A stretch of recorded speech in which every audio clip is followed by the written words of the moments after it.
Hey, welcome to Jackie's Lyric Corner. I am Jackie, and I don't know if you can tell, but I'm definitely getting better, starting to get over my cold, thankfully. I'm still a little congested. Unfortunately, I didn't run out of my NyQuil, so I've been taking Zyrtec every morning. But now, unfortunately, my ear is clogged a little slightly. So, still not great. But at least I had 3 days off. So I had yesterday and today, and then I have tomorrow off, and then I gotta go back to work again. But I think I have another 3 days off coming up. I think it's either 2 or 3 days. I gotta say, I prefer when I have more than one day off in a row. I don't like it when they do an every other day schedule. It's a pain because then I have to, I get excited because I'm off the next day, and then the day goes by so fast, and then I have to work the next day, and then the day after that, I'm off again, and it's kind of annoying. It's like a little bit of a tease. So, anyway, I kind of wanted to update you guys on what is going on. I do realize, I did just finish this one, finally, Anglo-Saxon Attitudes by Angus Wilson. It was really good. It's kind of a bit of satire, so it's similar to Gulliver's Travels by Swift, which I don't remember his first name. And if you know your British history, you'll probably understand the reference with the title.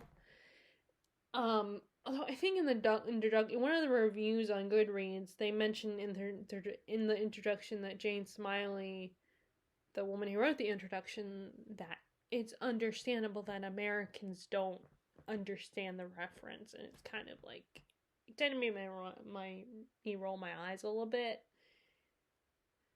But yeah, it was really good. Although there are very few likable characters in this book. Maybe even for some readers who read this, they might not like any of the characters. But I think it's a really interesting story, really good, and I will do more a actual review. I will film a review of the book on here. I don't know if I will do so, if I will film after I film this one, but I might film it tomorrow. It will depend, because I'm it will basically depend on how tomorrow goes and how I feel tomorrow. Like I said, I am getting better, so it's not because of that. It's not like I'm expecting to get really sick again, but just I'll just it's more just to see how I feel, my mood and stuff, if I want to film. But anyway, so I will do a review of this one. I have not picked up that any of the books I brought with me on Thanksgiving, like Lonesome Dove. I will come back to it though. Or More Doom. But I think I might read that tonight read that before bed tonight. I might start that one. Because, I'm already thinking about picking up another fantasy book. And it's not because I don't want to read that one. That one is interesting. I do want to know what's going to happen and all that. But it's more than there are all these fantasy books that I've been meaning to pick up that I want to read, but I haven't yet. Like, I want to, for wintertime, I think Blood Heir will be a great winter read. But I haven't, but like I said, I don't want to, I'm trying to not to continue with that habit of starting books and then putting them down and picking up something else. Which maybe to some people that might sound like a slump, and maybe it is, but really that's just me. I mean, it more so happens with 500 plus page books, and Mordu is not that long.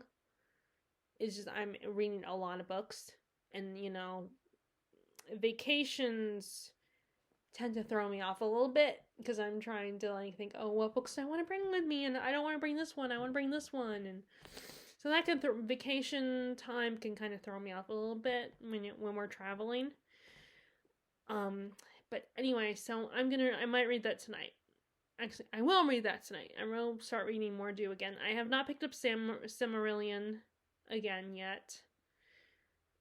but I will pick that one up too. In Damascus Gate, I will pick up as well. Like all the books that I started in Thanksgiving, I will get back to them at some point. I might read a little bit of Silmarillion tomorrow. I don't know yet, but I did come back to. Where is it? Where did I put it? Oh, I must have left. Oh, I probably left it on my desk. The Lords of the North, I think it's called. This is the third book in the Saxon series. I had started that, and then I put it down because I was trying to finish the Anglo-Saxon attitudes. So I was working on that one, which is a little bit slower. And then once I was finished with that, I decided to pick up, I would get back to Lords of the North, which kind of picks up right where the second book left off, which, I mean, this is one of those series, so it's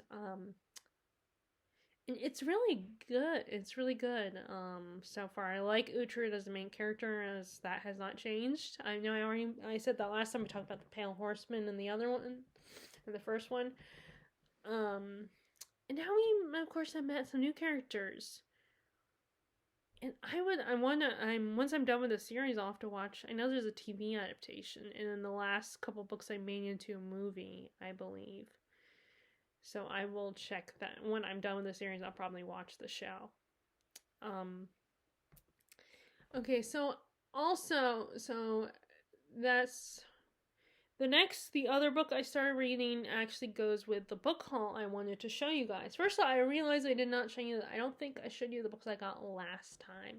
Not the other day when I went to the roast office, but the time before that, back in November. I don't think I showed you my last visit to the bookshop in November. I don't think I showed you those books.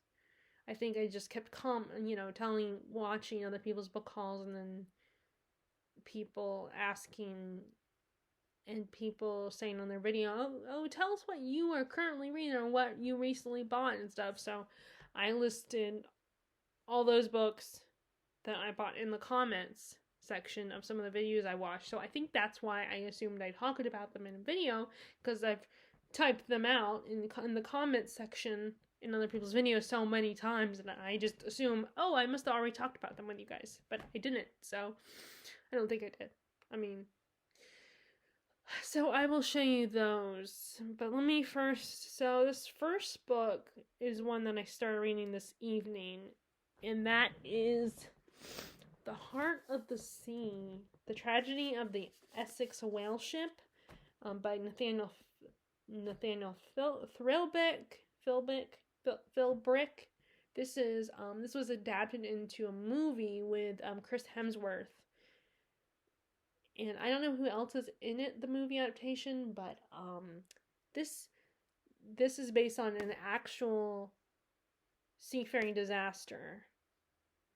And the ship Essex was sunk by a sperm whale.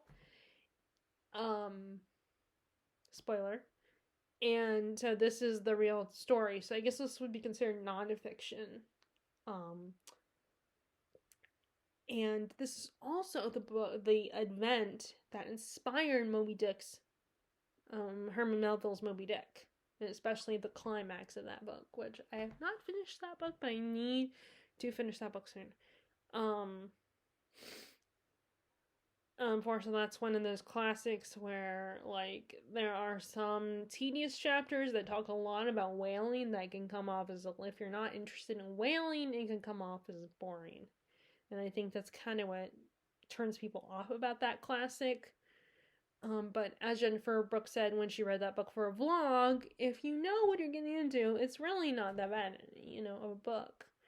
And it's not. I've only read one of the chapters that talks about all the whaling stuff. But I was reading, but like I said, when I was reading, it was not that bad. It was not that hard to read, But so when I'm done with this, maybe, hopefully, once I finish this book, it will inspire me to pick back up Moby Dick and continue with it. So, yeah, I started reading this. I haven't read a lot, obviously. I just read the preface and a little bit where in the preface is just kind of the introduction to the, how a lot of people have written about this. A lot of the people that were there wrote about this book, like the first mate and the cabin boy. And I think this book is mostly inspired by the Cabin Boy's manuscript that he wrote but never published. But yeah, and then this is another one that once I read it, then I will probably at some point watch the movie adaptation. So anyway, so yeah, I started this one. Okay, so the next two books I got that day. First was another book that has an adaptation, I believe.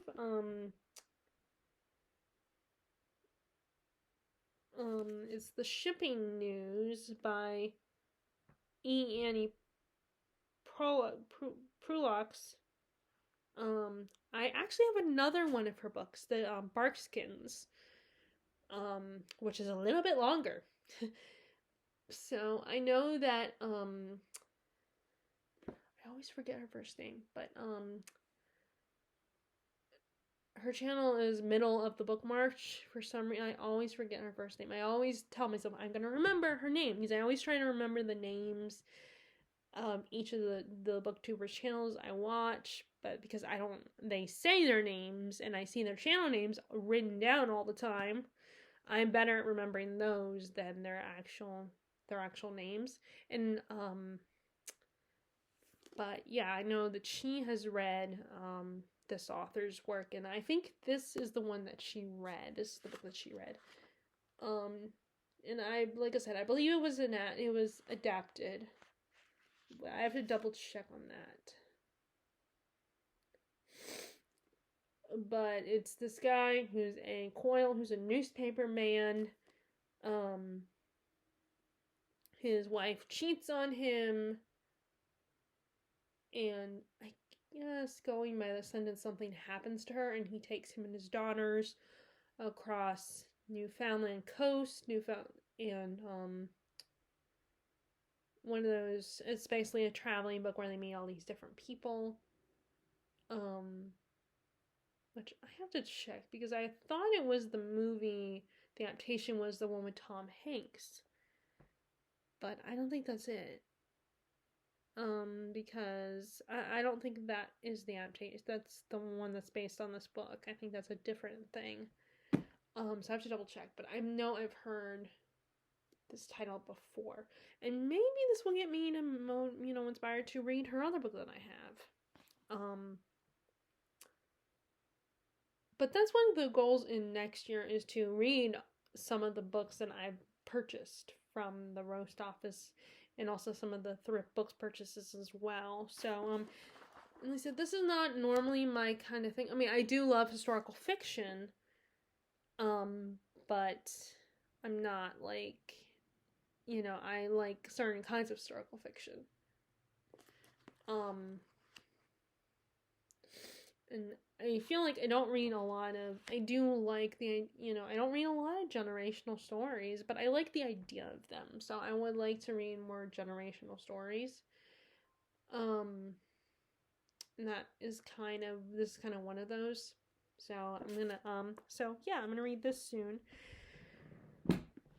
And then the last one I bought that day was The Hero of Rome. And I think this is fiction. I don't think this is nonfiction. I think this is based on probably based on actual history, but fictionalized. So let me read the back. Forgive me, I don't know how to pronounce some of these names. The Roman grip on Britain is weakening. Emperor Nero has turned his face away from this far-flung outpost. Roman cruelty and exploitation has angered their British subjects. Now the Druids are on the rise, stoking the fires of this anger and spreading the spark of rebellion among the British tribes, standing against the rising tide of Boudica. Okay, see, that's the thing I don't know how to pronounce. Boudica's rebellion is Roman tribune Gaius Valerius Varens, commander of the veteran legionaries of Colonna. One act of violence ignites the smoldering British hatred into the roaring furnace of war. Colonna will be the first city to feel the flames of Boudicca's revenge, and Valerius must gather his veterans for a desperate defense. So, I think this is fiction, but probably based on fact, like something that actually happened in history.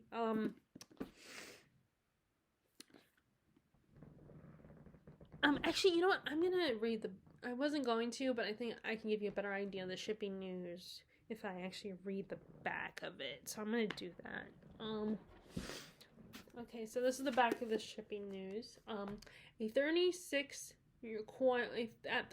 Coyle, a third-rate newspaperman, is wrenched violently out of his workday life when his two-timing wife meets her just deserts. He retreats with his two daughters to his ancestral home on the starkly beautiful Newfoundland coast, where a rich cast of local characters all play a part in Coyle's struggle to reclaim his life.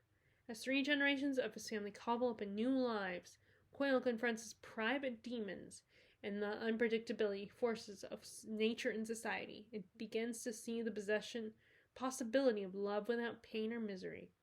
A vigorous, starkly comic, and at times magical portrait of the contemporary American family, the shipping news shows why E. Ann Prolix is recognized as one of the most gifted and original writers in America today. So that's the shipping news. So yeah, I guess it's not a travel story, so it's a good thing I read the back of that for you guys. Okay, actually, I don't know, I might have already shown you guys these. And sorry if I already did. I just don't remember. Like I said, I've been sick and it's been so long. But let me go ahead. Okay, so the first one is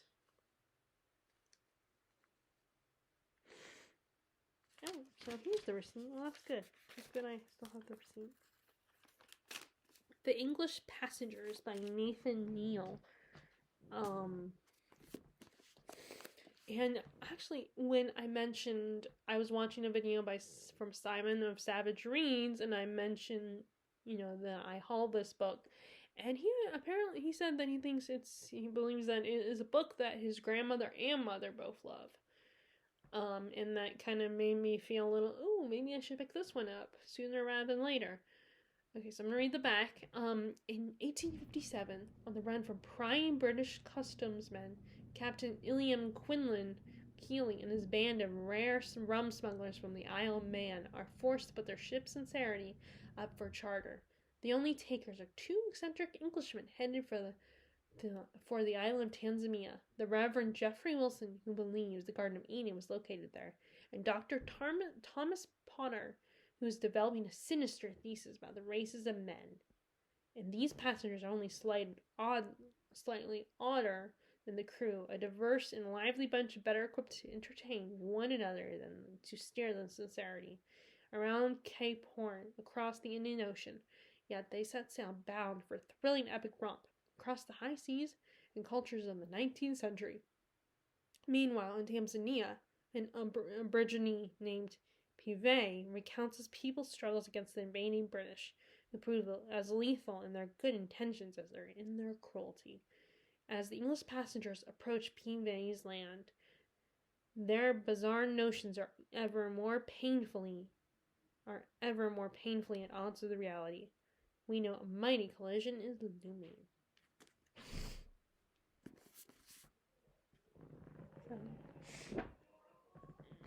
So there's that one, and then The Revolution of Marina M. by Janet Fitch, who is apparently the author of White Oleander and Paint It Black. Now, I am familiar with White Oleander. I never read it, but I remember when that came out and the movie adaptation came out.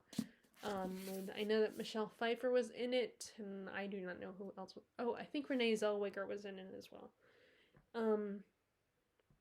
St. Peter, and that's White Oleander. This is Revolution of Marina M. St. Petersburg, New Year's Eve, 1916.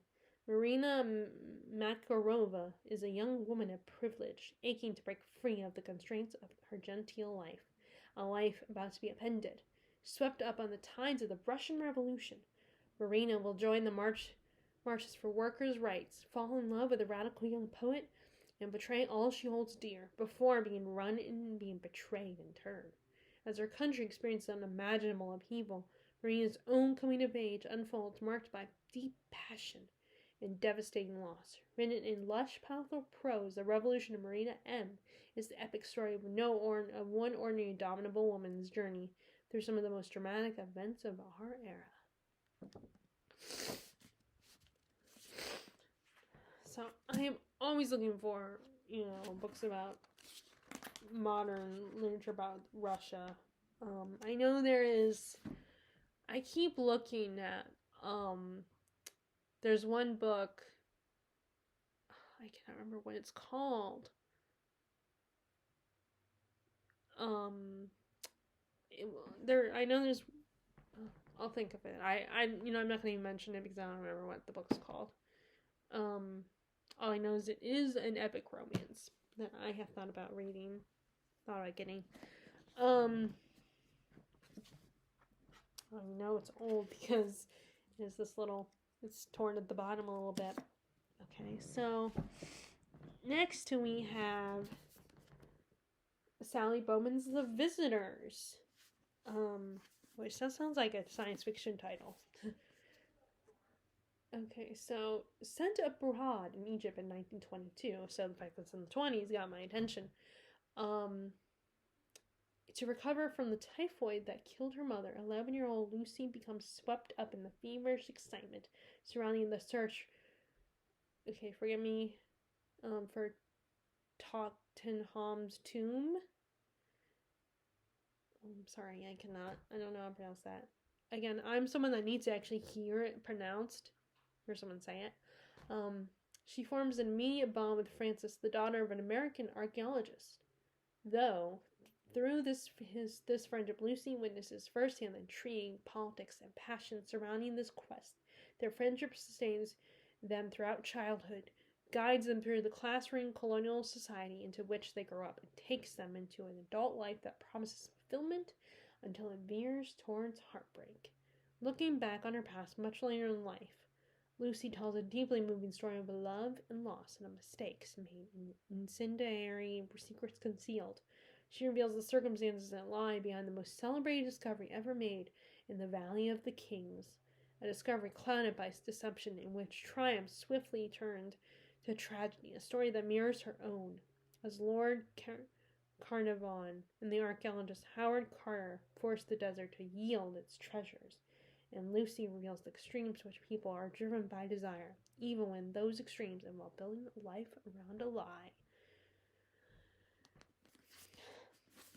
Yep, so that definitely sounded really cool.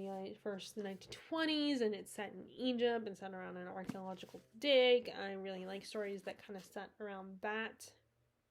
People, the idea of digging up, like, treasure and how, that whole idea, now, I don't know, I thought about being an archaeologist, but I don't know if I could handle all the being out in the heat and, digging up stuff. And now, of course, it's not as glamorous as the movie make it out to be. It's not like Indiana Jones, and it's not, or like the Mummy movies, and you're doing a lot more standing around, spending time digging staying around the hot sun, digging up things, and you might not find anything. But the more fantasy version of an archaeologist's life is, I always like books about that. So, I guess because I like history. So there's that one. And of course, as I talk about these books, I want to pick them up. And really, I should probably just do that. That way I will actually read the books sooner than later. The ones that I purchased from thrift books or from, the roast office. Okay, so the last two books are books that actually aren't more my normal forte, and that is fantasy. That is part of a series. These are the first two books.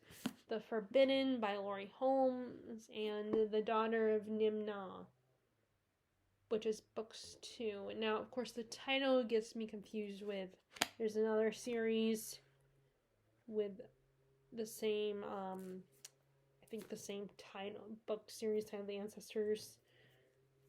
I mean, it's probably different. I cannot remember who wrote it. I think it's a male author. But this is... So the first book, the Ancestors Saga, is Reba's adopted tribe lies slaughtered behind her. Reba's lover, Jurin, lays down his life for her, and now she must use all of her cunning and extraordinary powers to survive the inhospitable wilderness alone, ensuring that Jurin's sacrifice was not in vain. But Reba's battle for survival has only just begun. Hunted by savage predators and more terrifying still, this nightmarish Eldorax, a murderous chieftain who will stop at nothing to possess Reba's mysterious powers for his own.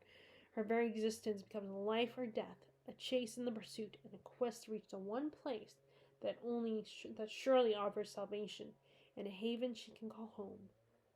But what haven could possibly exist for one who bears the forbidden?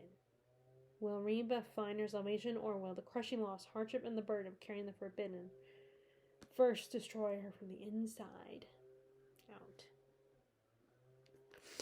So that's the first book.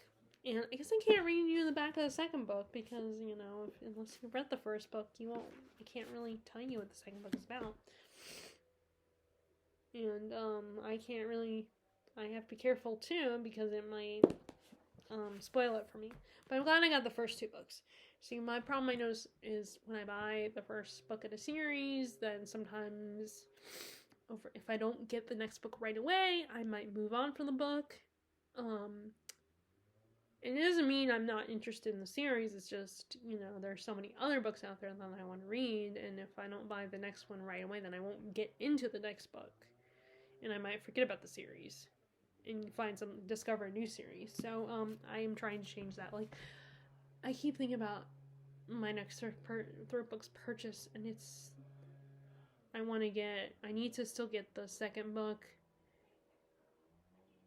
in that series that's based on Pride and Prejudice.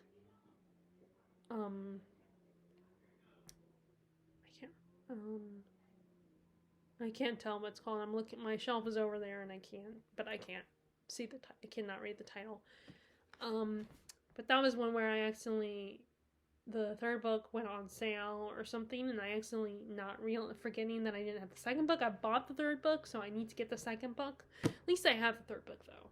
And then also there's other series like the Tower of Babel, I think the series is called, where I have the first book and I want to get the second book before I but anyway, so I wish I could remember, is it Mark Lawrence? Yeah, it might be Mark Lawrence. I'm thinking of who wrote that series, that it has a similar title to the Ancestor Saga. But obviously it's not that one. But I believe the whole series is out. You can get it. So the good news, I have books 1 and 2, so I can get the third book once I finish with these first ones. So again, I am sorry if I already showed you guys these books. I just could not remember if I did or not. But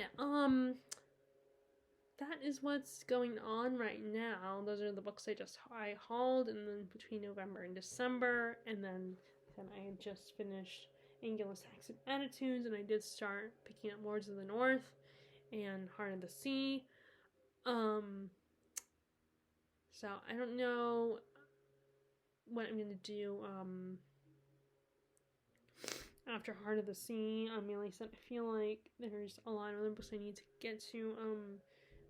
The problem is that Silmarillion is a slower book. It's like it's an origin story of Middle Earth, so it's like reading the Bible, and it's taking me a while to read that one, even though it's a fantasy world.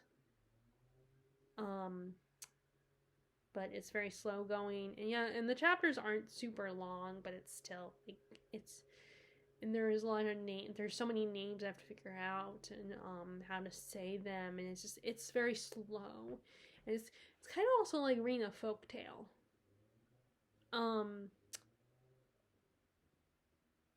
But I will finish that one because I want to get back to my original plan for 2023, which was have a Lord of the Rings or Tolkien readathon where I read all of Tolkien's work. My like Tolkien project. And I would like to get the Letters from Father Christmas by Tolkien, which were as well. I want to get that book too at some point. So maybe I can read it for next Christmas. I also, at some point this month, I was planning on reading Christmas Carol, but I don't know if that will happen. We will see. But I mean, if I don't, it's not the end of the world if I don't read it this year. I can read it next year. But that's one of the ones where I know the story before I even read the actual physical story. Because it's been adapted so many times, you know the story. I feel like. But anyway, so if you like this video, be sure to give it a thumbs up. Click subscribe if you haven't already. Click the bell notification below if you want to be notified when I upload my videos. I hope you're enjoying your reading. Are you reading Christmas? Are you someone who reads Christmas books? Or are you someone that just reads wintry books? Or do you, read whatever you want? Or like, because I know a lot of people will read Christmassy books or they will read wintry books. I'm more of a watch Christmas movies, but I don't necessarily read Christmas books, although with the exception of A Christmas Carol, for instance. And I would like to read The Nutcracker at some point. But Nutcracker by E.T. Hoffman. I also would be interested in reading the Miracle on 34th Street, the actual book, because that was a book originally. So I would love to read that too. But anyway, I will talk to you guys later. I hope your reading is going well, and bye!